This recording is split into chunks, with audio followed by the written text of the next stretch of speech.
چیزی به رویداد 9 سپتامبر یا همون 18 شهریور اپل نمونده. بریم ببینیم که این شرکت کوپرتینویی قراره چه پخت و پزی برای ما انجام بده. بریم چه خبره.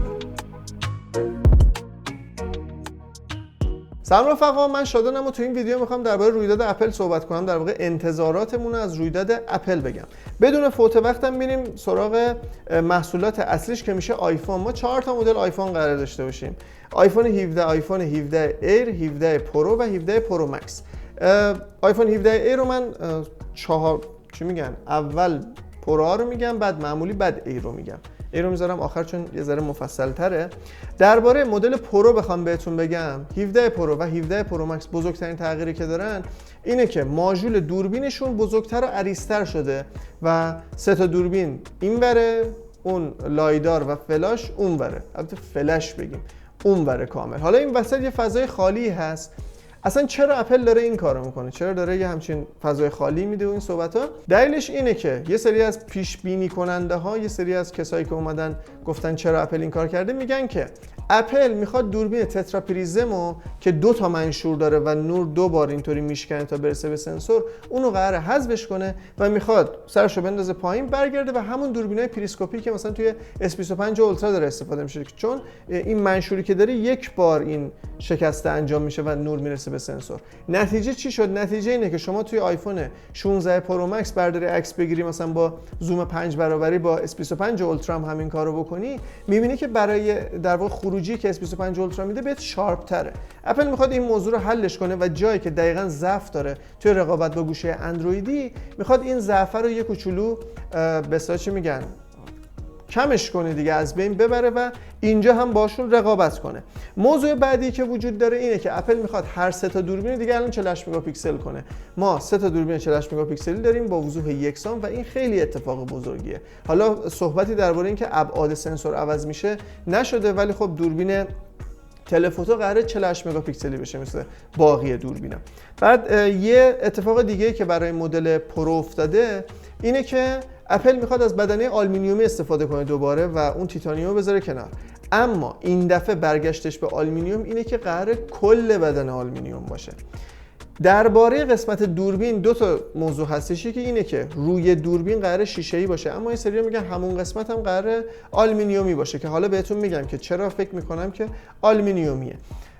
شاید با خودتون بپرسید که وقتی بدن کامل آلومینیوم بشه، شارژ بی سیم رو میخواد چیکار کنه؟ دقیقاً اینجا جاییه که توی رندر هم که دارید روی تصویر میبینید، اپل زیر دوربین رو اومده یه قسمتی رو کار کرده که لوگوش هم همونجاست و این قسمت شیشه‌ایه و قراره کویل شارژ بی سیم که چیه 2.2 هم هست، حالا کجا میدونم الان بهتون میگم، کل شارژ 20 رو بذاره اون زیر. حالا کجا میدونن چیپ شارژر 20 چیه 2.2؟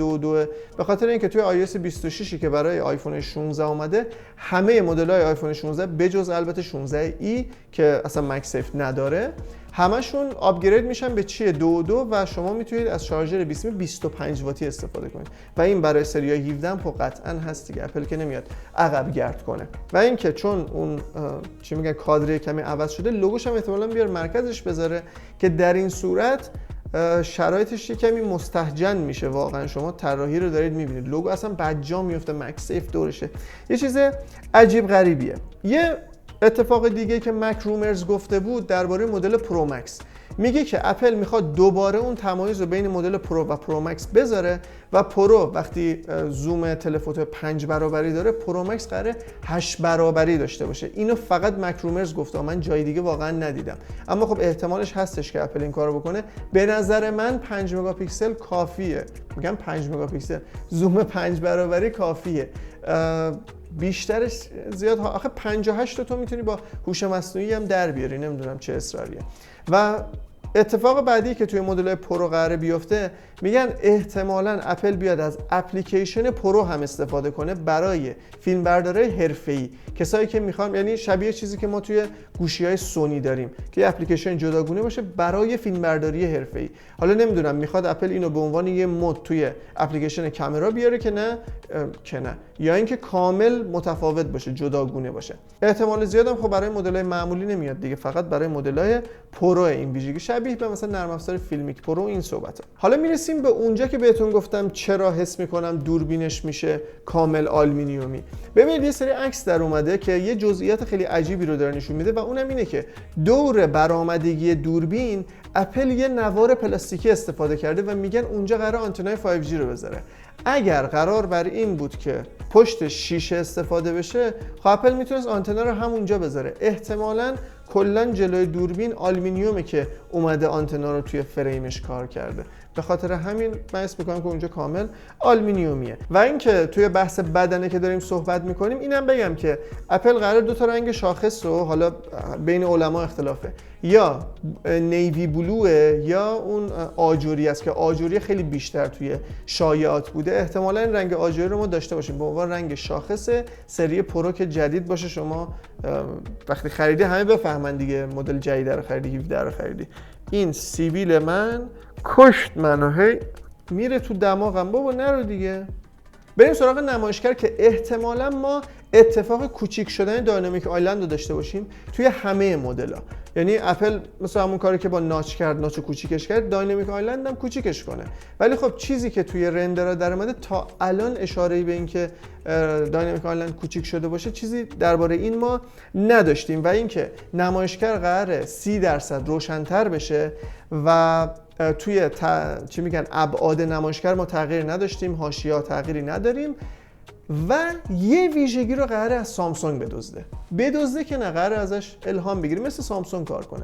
و اونم اینه که مثل S24 و S25 اولترا بیاد از لایه ضد انعکاس استفاده کنه تا اینطوری خانه‌ای مدل‌های پرو رو زیر نور خورشید بیشتر کنه. به نظرم جالبه، اما مادامی که شما گلس نزنی، گلس رو بزنی تموم شد. این اصلا هرچی انعکاس تو دنیا میاد توی نمایشگرت، مگر اینکه برید اون محافظای مخصوصی که شرکت میده که معمولا به صورت فیلم انعطاف پذیره، مثل گلس شکنند و شق و رق نیستشون، طوری نیست. حالا بگذریم. پس کل تغییرات نمایشگر توی مدل‌های پرو میشه احتمالاً داینامیک آیلند کوچیک‌تر که البته گفتم برای هر 4 تا هستش، 30% روشنایی بیشتر، ابعاد همونه، حاشیه‌ها احتمالاً همونه و اینکه از یه لایه ضد انعکاس شاید استفاده کنه.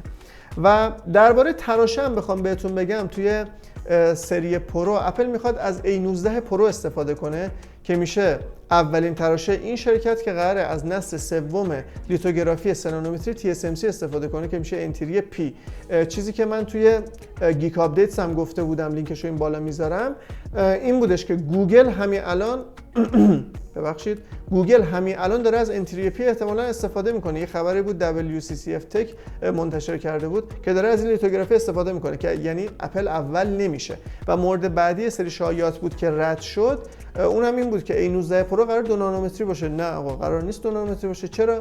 به خاطر اینکه هم TSMC و هم سامسونگ 2 نانومتریشون قرار سال 2026 آماده بشه. هنوز به اون به اصطلاح ییلد ریت مورد نظرشون نرسیدن. یه مقدار زیادی از ویفر دیفکتیو در میاد، اصلا آشغال پاشغال به درد بخور نیستش، نمیصرفه. خلاصه بخوام بهتون بگم. و اینکه 12 گیگ رم دارن مدل‌های پرو به جای 8 گیگ سال قبل که یه ذره دستو توی مالتی تاسکینگ بیشتر باز میذاره. شاید اپل بیاد یه اتفاقات نرم افزاری هم اضافه کنه به مدل‌های 17 که شاید هم نکنه، چون iOS 26 رو عملاً معرفی کرده. شاید هم این ویژگیشو گذاشته باشه که موقع معرفی گوشی بگه، نمیدونم. حالا ببینیم چه جوریه. بعد برای رام کردن این تراشه اپل میخواد از این سیستم خنک کننده جدید استفاده کنه، جدید و پیشرفته تر استفاده کنه. یعنی اون محفظه بخوره رو قراره بزرگترش بکنه دیگه. موضوع دیگه هم اینه که اپل میخواد برای اولین بار از در واقع مودم وای فای 7 خودش استفاده کنه که اختصاصی. این در ادامه اون تغییراتیه که اپل میخواد خودش رو از بقیه بی‌نیاز کنه توی بحث مودم و این صحبت‌ها. توی 16E اومد چیپ C1 رو داد برای مودم LTE و 5G. الانم قراره توی مدل‌های پرو وای فای 7 رو خودش تولید کنه که یه حرکت بزرگ دیگه براش. و اینکه این خبر جالب بود برای من، اینو از قصد گذاشتم. میگن اپل میخواد تو مدل‌های پرو یه چیزی اضافه کنه به اسم اندرویدیا نخندن، عکاسی همزمان با دوربین پشت جلو. این خیلی خنده‌دار بود. یعنی برای اندرویدیا این خاطره است، رسما خاطره است و اپل میخواد اینو اضافه کنه. کاری نداریم، بریم سراغ آیفون 17 که شایعات براش خیلی کمتر بود. چرا؟ چون طراحیش همونه، بدنه همونه، اصلا چیز خاصیش ازش در نیامده. فقط یکی از بزرگترین تغییراتی که احتمالاً تجربه کنید دو تا چیزه که جفتش هم توی بحث نمایشگره، من چیز دیگه ای ندیدم. تراش هم که خب همون A19 رو احتمالاً بذاره، هرچند یه شایعه در اومده بود که شاید A18 استفاده کنه که فکر کنم این خبر مستهجنه، چون واقعی باشه واقعا مستهجنه. همون A19 رو احتمالاً استفاده کنه. توی بحث نمایشگر قرار از 6 و 1/10 اینچ بشه 6 و 3/10 اینچ، یعنی 2/10 اینچ بزرگتر بشه و ابعادش با آیفون 17 پرو یکی بشه، یعنی 17 با 17 پرو یکی بشه ابعادش. و اینکه قرار 120 هرتزی بشه، بالاخره قرار 120 هرتزی بشه. اما دلتون رو صابون نزن، قرار نیست اون 120 هرتزی باشه که توی مدل‌های پرو هست که LTPO، یعنی از 1 هرتز تا 120 هرتز میره. نه، قرار احتمالاً LTPS باشه. پس خودتون رو برای LTPS آماده کنید که اگه LTPO بود چیز بشید، سورپرایز بشید و فلان. اما در نهایت چیزی که گفته شده اینه که 120 هرتز و بالاخره اون انیمیشن های روون و مدل های معمولی آیفون هم میبینن. چیزی که مثلا پوکو $100 داره، اپل توی پرچمدار 800 900 دلاریش نمیذاره. ای سگ توت اپل. هی من نمیخواستم اینو توی این داستان بگم که کاری نداریم. بریم سراغ این که دو تا رنگ جدید داره، یکی سبز لیمویی، یکیش بنفش یواشه که من جفتش رو دوست داشتم. بنفشه رو یه کوچولو بیشتر دوست داشتم، یه رنگ جذابیه به نظرم. ولی خب این که اپل اومده آیفون های 17 رو توی چیزم بود دیگه، توی 16 هم بودش، این رنگی پنگی کردنش رو من دوست دارم. منو یاد لومیا خدا بیامرز میندازه، واقعا روحش شاد، یادش گرامی باد. و بریم سراغ آیفون 17 ایر که میشه یکی از متفاوت‌ترین و جذاب‌ترین مدل‌های این سری. اما جذاب و جلوتر میگم که خودم باهاش حال نمی‌کنم.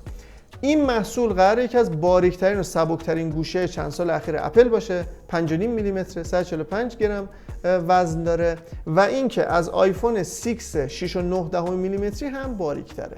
واقعا دم اپل گرم، دم سامسونگ هم گرم و توی S25 اج. اما بحث من اینجاست آقا کی اصلا چنین گوشی میخواد؟ خب بابا باتری زیاد بذار عمر باتری بده به من.